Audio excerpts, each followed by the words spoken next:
students. From Dean Cambridge School System, I am Hadi Jilani. Today we are going to learn English and it's our 7th lecture. And in this lecture we will learn F. We will learn F. In the first picture there's a football. There's a football. F for football.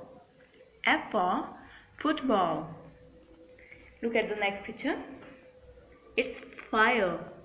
It's fire. F for fire. F for fire. Look at this. It's a frog. It's a frog.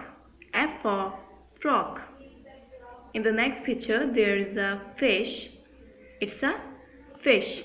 F for fish. And students, do you know that fish lives in the water? Fish lives in the water.